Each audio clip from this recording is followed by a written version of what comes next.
Assalamualaikum warahmatullahi wabarakatuh. Bertemu lagi dengan saya Wari di Dapur Wari.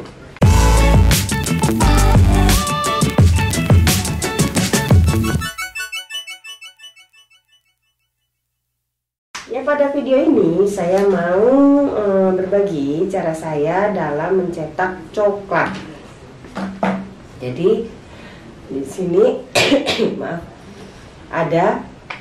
saya menggunakan cetakan itu ada 3 cara, yaitu yang pertama adalah menggunakan mika. Ini mika, ini mika.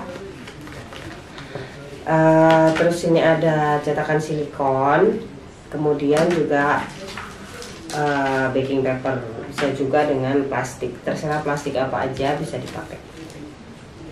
Ini pertama, ini mika. Kalau mika ini untuk harganya itu sekitar 10 ribuan, ya ada yang 15 ribuan juga ada. Seperti ini udah rompal-rompal karena ini sering saya pakai. Jadi kalau sebelum dipakai itu saya lap dulu bagian sininya supaya dia bersih, bagian depannya sini ya, supaya dia bersih. Ini lumayan agak lama nggak dipakai karena setiap kue saya pakai ini ya. Ini saya bersihin 3 aja di atas, nih gini. Kemudian ada cetakan silikon, nih saya pakai yang bentuknya kancing ya. Ini harganya macam-macam, ada yang harganya 15.000, kayaknya nggak ada ya, sekitar 20.000 sampai bisa sampai 50, 60, itu tergantung cetakannya. Kalau ini saya lupa ya, ini mungkin sekitar 20 atau 15.000 gitu. Lalu ada cetakan nama ini sekitar 20 ribuan, 30 ribu lah satunya. Nah, ini saya akan menunjukkan cara saya, pertama kali saya akan menunjukkan cara saya untuk membuat papan nama. Ini yang banyak ditanyakan, gimana cara saya untuk mencetak nama ini ya. Di sini saya punya coklatnya ini sudah saya cairkan di dalam plastik segitiga atau piping bag. Ini jadi coklatnya sudah saya panaskan di magic jar atau apalah itu. Di sini, ini caranya saya di bagian bawah ini saya agak tekan supaya bagian cetakan itu agak menggang, terus saya akan langsung renet. Kalau bisa diusahakan dia ujung plastiknya kecil ya. Terus lalu kita hentak-hentakan, ulangi lagi sampai yang bagian kecil itu. Ini sebenarnya gampang banget. Kalau untuk pertama kali mungkin agak rumit, agak susah, tapi kalau udah kebiasaan ini gampang. Tuh dia kan udah terisi seperti itu. Lanjut ini yang ke B juga seperti itu, sama aja. Saya akan bikin A sama B. Kenapa kok saya belum selesai udah saya hentakkan? Karena ini coklat saya agak sudah mengental, agak sudah dingin, jadi takutnya dia nggak bisa memenuhi ini cetakan yang bagian kecilnya ini. Jadi dihentakkan gitu supaya cetakannya itu terisi gitu yang bentuknya. Lalu dibiarkan sampai dia agak mengental sampai agak dingin gitu. Sama ini untuk yang cetakan silikon, saya akan isi bagian yang terdalam dulu, ya kan, baru isi bagian luar, baru saya akan hentakkan. Nah, sama aja bagian luar. Ini maaf, ini sudah agak udah agak dingin, jadinya agak susah. Sebaiknya tuh pas masih panas itu, jadi dia lebih gampang memenuhi ruangnya itu. Kalau ini untuk yang mika, nih saya akan memenuhi bagian sampingnya dulu. Nih maaf, ini juga sudah agak dingin karena sudah menunggu dari tadi nih ya.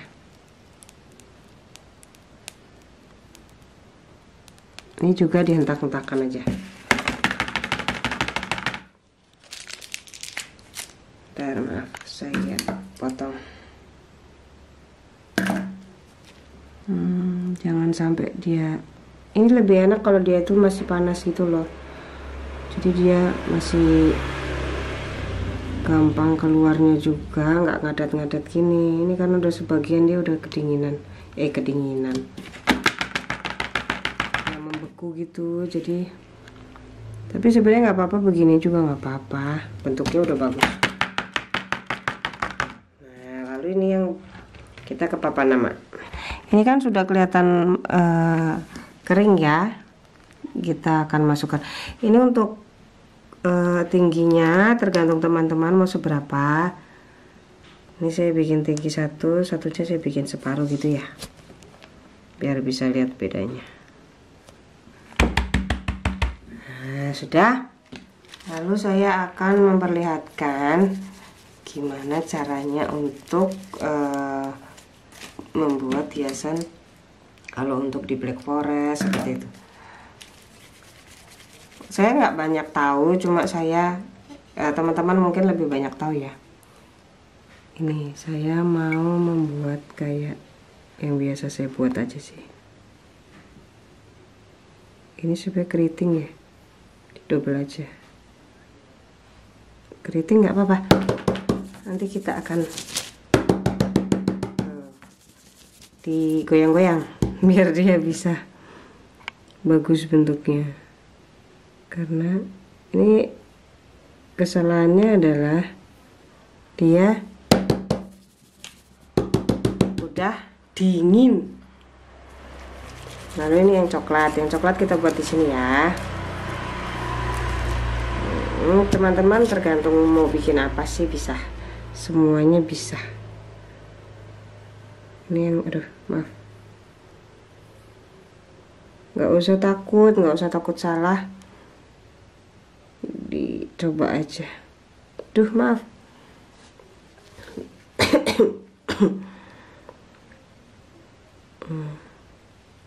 Kayak gini, nggak usah takut salah, didobel aja biar tebel. Kalau bikin kayak gini jangan terlalu cair ya, karena kalau terlalu cair nanti hasilnya dia itu terlalu tipis. Tuh ya, maaf ini agak jelek karena ininya terlalu.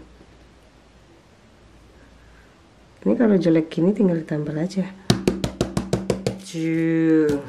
Maaf, kita bikin yang bagus deh satu.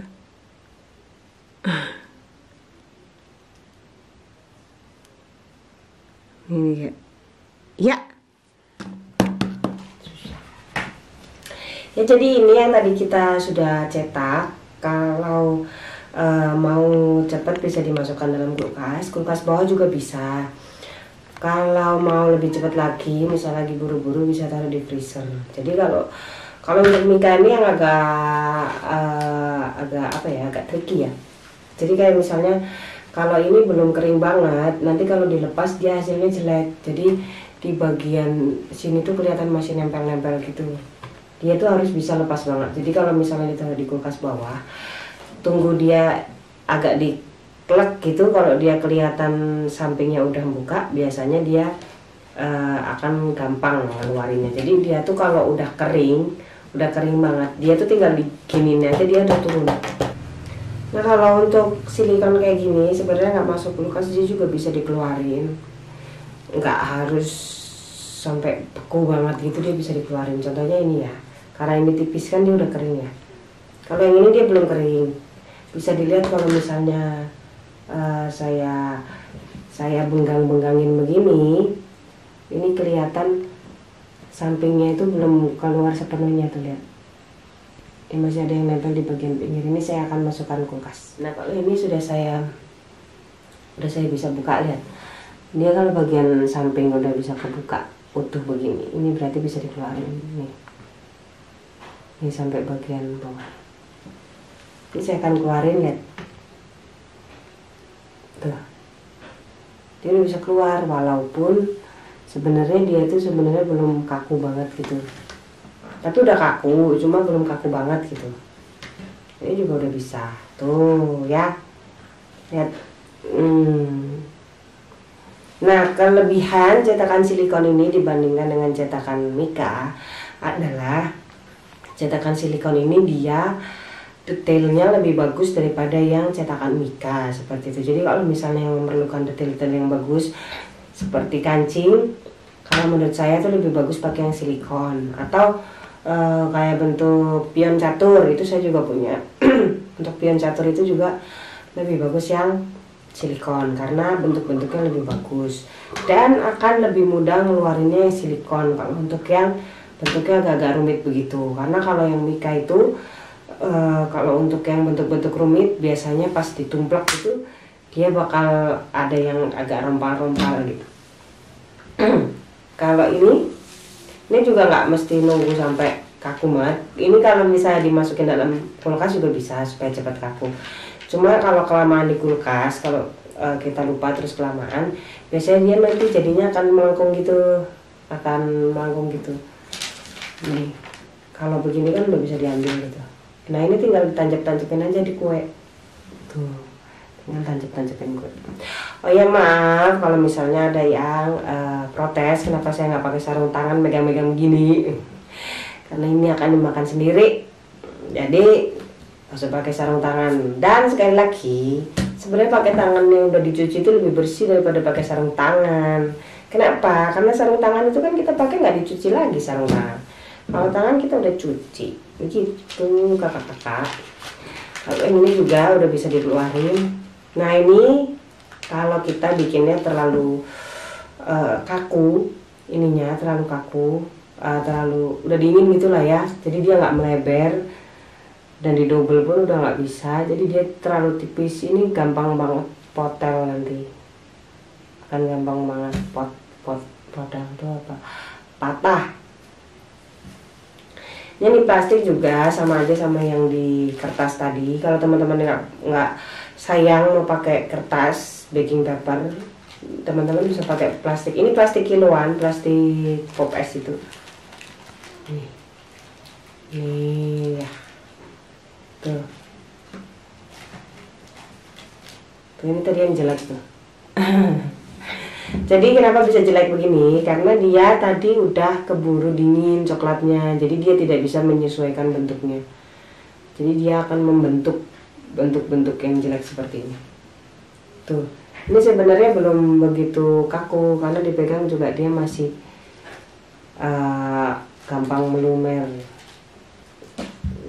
Tuh. Dan untuk memegang coklat ini sendiri sebenarnya jangan terlalu lama untuk memegang di tangan biasa seperti ini karena tangan kita itu hangat sebenarnya. Jadi kalau kita megang terlalu lama dia itu bakal lengket seperti itu. Nah ini tadi yang di kulkas sudah diambil, ini saya taruh freezer supaya cepat. Tandanya adalah pada saat dibalik begini dia bakal lepas tuh. Kalau agak susah tinggal diketok gini dia lepas. Ini maaf, ceritanya tadi saya udah balik, cuma dia jatuh di meja akhirnya dia patah. Gak apa-apa ya. Nih ini udah kaku banget kalau udah di kulkas seperti ini. Tuh bentuknya masih bagus kan, walaupun belakangnya tadi agak peletot-peletot karena coklatnya kurang itu ya, kurang kaku. Lalu ini maaf kita sambung-sambung dulu biar kelihatan bagus. Ini yang dicetakan tadi, cetakan angka huruf. Karena dia udah kaku, ini kalau dibuka udah enak tuh lihat. Tuh udah nggak ada yang nempel di sampingnya dia tuh gitu.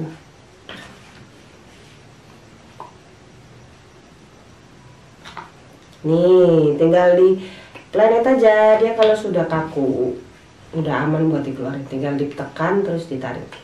Toeng. Nih ya, ini bedanya ya. Kalau yang tadi saya isi penuh dia kelihatan kayak dadu gitu ya. Ini yang separuh. Tergantung teman-teman mau pakai yang seperti apa. Kalau misalnya untuk yang berdiri di cake itu kayak begini. Ini sebenarnya yang tipis pun juga bisa. Teman-teman tergantung mau bikinnya itu tebal apa tipis itu tergantung teman-teman. Ini dua-duanya bisa berdiri. Cuma kalau di cake board biasanya bawahnya itu saya kasih coklat leleh dikit baru saya taruh di cake board. Jadi dia bisa stay di situ. Jangan pakai buttercream ya, karena buttercream itu dia bisa geser. Takutnya pas kesenggol dia geser. Kalau saya kasih coklat yang dilumerkan dikit aja terus ditaruh, lumerkan dikit ditaruh seperti itu. Kalau mau naruh di bagian atas cake seperti bagian depan cake-nya itu biasanya bagian belakang ini saya akan taruh coklat lumer dikit, baru saya akan taruh tusuk gigi. Terus nanti dia kalau udah kering baru dia saya tancap-tancap. Kenapa? Supaya ini dia nggak geser, pas dibawa ke tempatnya dia nggak geser. Takutnya ininya namanya itu geser nanti jadinya jelek, atau enggak namanya jatuh gitu, nanti takutnya kena bagian cake yang lain nanti jadinya jelek seperti itu. Dan untuk kalau keluar dari kulkas biasanya coklat itu bakal akan lebih berkeringat, jadi dia akan berair begitu seperti ini. Kalau terlalu lama, kalau nggak terlalu lama mau di freezer pun sebenarnya dia nggak terlalu berkeringat. Ini yang nggak terlalu lama tadi ini nggak keringatan sama sekali. Tapi kalau yang ini yang untuk yang Mika tadi terlalu lama, jadi kalau dipegang gini nanti dia bakal lengket. Nih ya, kelihatan nih lengket tuh. Jadi kalau diginiin dia tuh bakal lengket. Jadi kalau untuk menyiasati coklat yang terlalu berembun, kalau saya tuh sebenarnya dibiarin aja, disuruh ruang, nanti lama-lama embunnya juga bakal hilang sendiri. Karena kalau masih dia berkeringat begini, ini tuh dia bakal lengket terus di tangan seperti ini. Nanti dan untuk kilapnya itu dia hilang. Kalau untuk begini tuh kan ini masih ada kilap-kilapnya gitu ya, masih ada mengkilatnya gitu ya. Tuh. Kalau ini kan dia sudah agak pudar kayak dop gitu loh, bukan kayak metalik gitu, ya kan? Gitu deh. Jadi sekian dulu untuk sharing-sharing coklat kali ini. Mungkin teman-teman ada yang lebih berpengalaman dari saya bisa sharing di bawah di komen, atau mungkin ada yang mau tanya-tanya bisa tanya di komen. Kalau saya sedang luang saya akan berusaha untuk membalas sebisa saya. Terima kasih untuk yang sudah menonton, semoga bermanfaat. Sampai jumpa.